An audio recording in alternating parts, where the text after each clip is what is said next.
I wasn't raised by perfect parents, and truly, I'm not perfect either. In fact, I hope nobody thinks that. But there is one thing that I know, and that is how to engage in calm parenting interactions instead of power struggling with my children.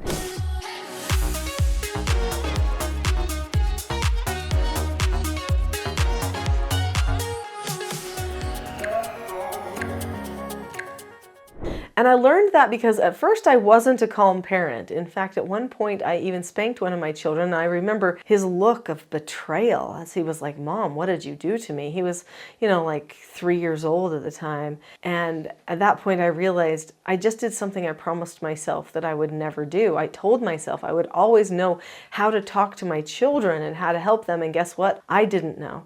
And the thing is, there's a lot of people who don't know what they don't know, and they're following some example of somebody who is doing the best that they could do and wondering, why doesn't it feel better when I have these communications with my children? When I'm correcting, can't it feel like a positive thing instead of always such a negative thing? Yes, it can. There does need to be cause and effect. It is okay for children to earn negative consequences, those types of things, but it doesn't have to feel negative. It doesn't have to feel disconnecting or painful. It can feel calm. It can feel good. I needed to learn how to do that. So shortly after that episode where I actually spanked my son, my husband and I decided to do therapeutic treatment care and take troubled teens into our home. So here we were, I had a 1-year-old baby and a 3-year-old toddler, and now we were going to bring in teens ages 12 to 18 who were high level issues. Almost all of them had neurodiversities. They had trauma in their backgrounds.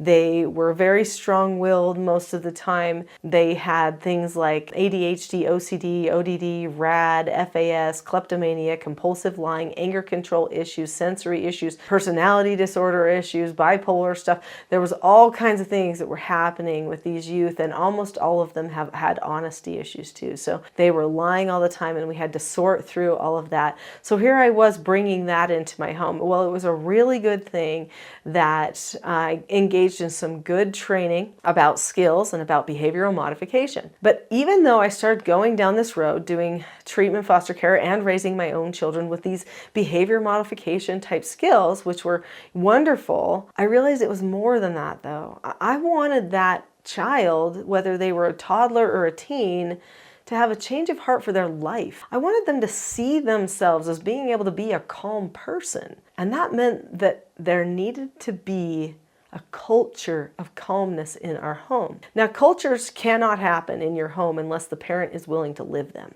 So that meant that I had to have the culture of calmness. So even though I was using specific skills and we had a specific behavior structure that we were using, the tone wasn't quite there yet. I found myself praying that I would, be able to feel not stressed or be able to be calm, that I would be able to reach the child. I found myself a little bit desperate, even though we were reining in some of the behaviors. The hearts weren't changing exactly yet though. And I wanted that heart shift, probably for myself more than for anybody else, because did you know, when you're self-governed to the point that you're truly calm, number one, it's such a rare quality. It's like the rarest quality in human life for a person to behave that way. But then suddenly nothing wears you out. You're fine. You can go from thing to thing and not feel like life is so hard that you need a nap all the time. Suddenly the child's tantrum is, well, they're trying to communicate something. That's just a tantrum. I don't have to take that personally. In fact, that's probably the biggest thing with calmness is suddenly you're not taking things personally. You don't need to take their behavior personally. It's their behavior. They have a choice.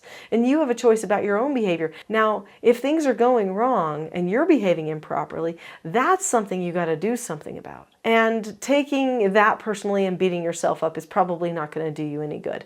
Acknowledge that, oh, I need to change that, and then find the tools that you need. So that's what I'm here for. In fact, that's what this whole channel is here for, is to help you learn the tools and principles of self-government so that you can have more calm parenting in your home and in your daily interactions. Now, some people think, well, I'd be calm if they could be calm.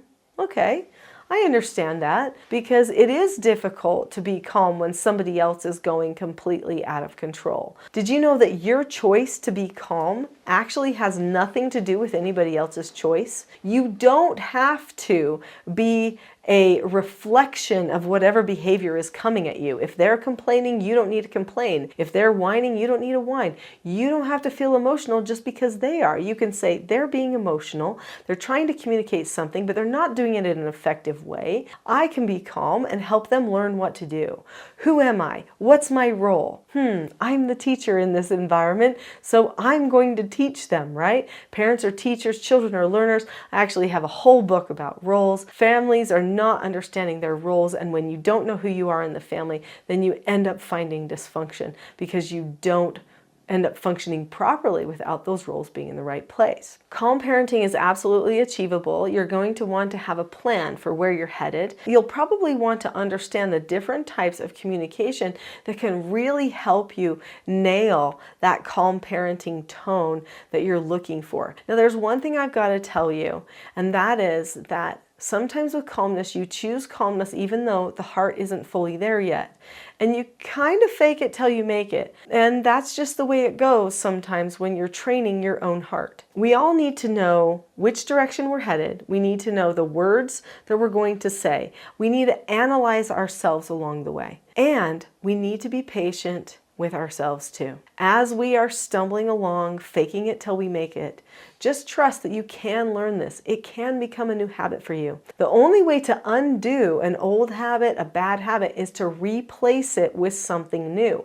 In the same moment when you would normally do that bad habit, which is not being calm, you've got to have some words in place to say, some thoughts that you're going to hang on to that will help replace that habit with something new that will point you now toward calmness. That's what it means to habit train yourself, and that's what's required as you're engaging in calmness. So I would love to give you more information about calmness in my next video, which is called How to Be a Calm Parent. Go to that video next. I'll see you there.